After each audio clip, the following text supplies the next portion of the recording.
Welcome for the third episode in my review of compact digital point-and-shoot cameras. If you didn't see the second episode about the very odd GE DV1, you can click on the link up here. This time I'll be looking at this little Olympus FE-210, so let's get on with it.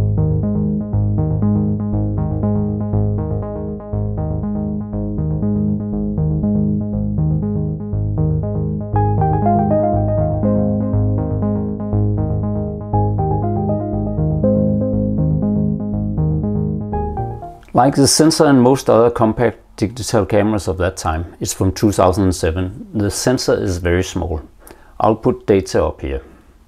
That means that the crop factor compared to full frame is 6 and the focal range corresponds to 38 to 140 mm.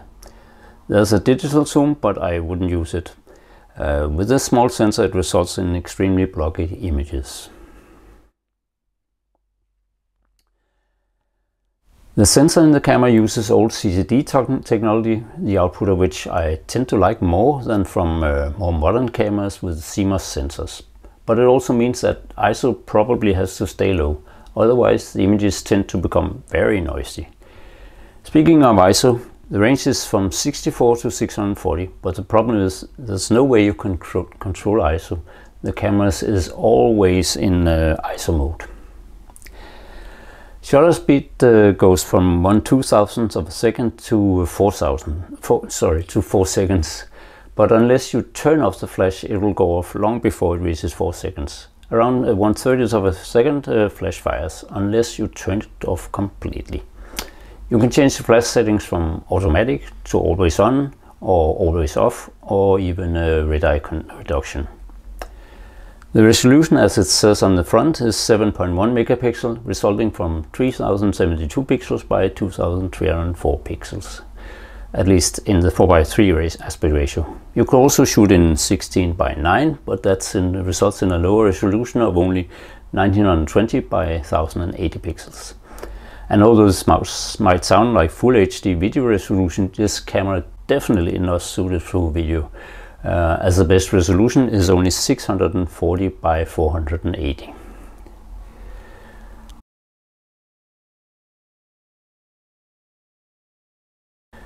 You also have to accept the direct output of the camera, as it only saves images in JPEG.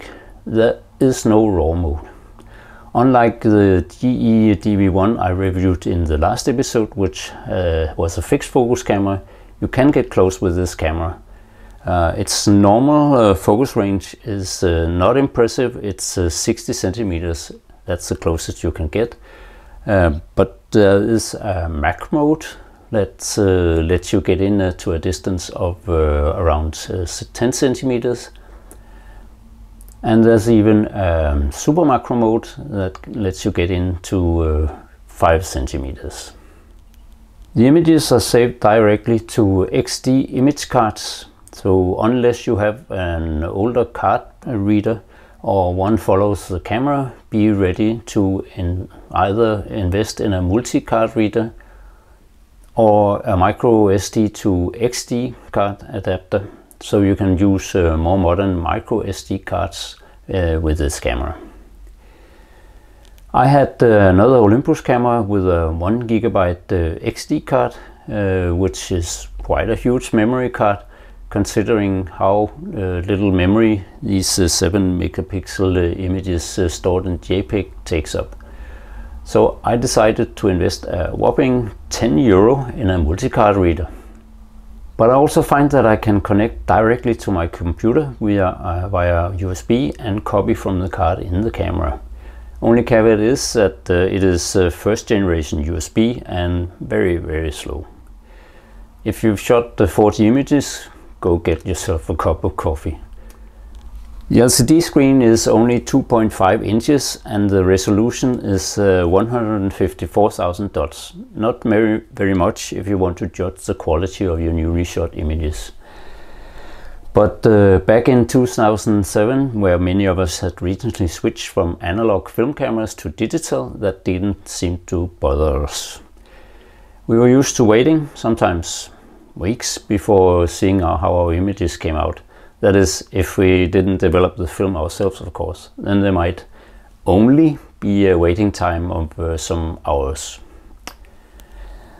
There's no battery with this camera, as it uses AA batteries, and luckily it also runs off rechargeable batteries. As many of my older cameras use AAs, I always have some sets ready and charged up. Now that I'm through most of the information on this camera, let's look at some more images before I sum up what I think of it.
I'm completely obsessed with the lovely lo-fi images that the camera produces.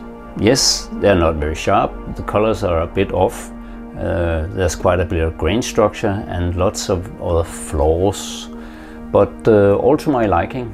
I know this is clearly not objective, but when has photography ever been objective? I like the look, period. Feel free to comment, but please be polite to each other. But now then, let me try to be objective for a moment and forget my love for this little gem.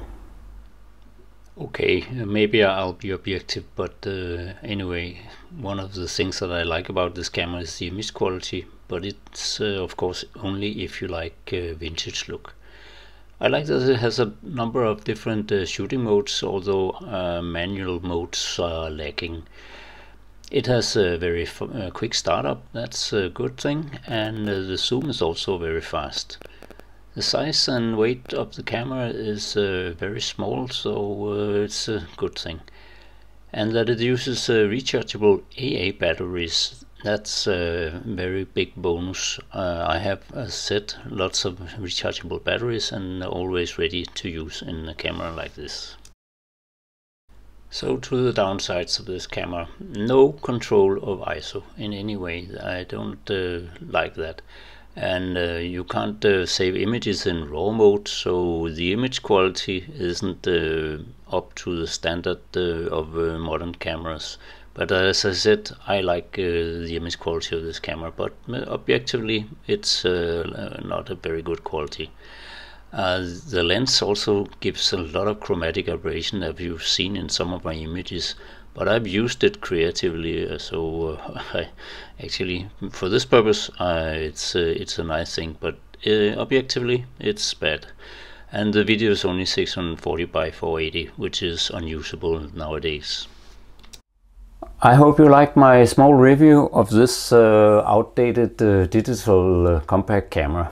Like it or not, it's been fun to use. I like to constrain myself to increase my creativity, and constrained I certainly was with this camera.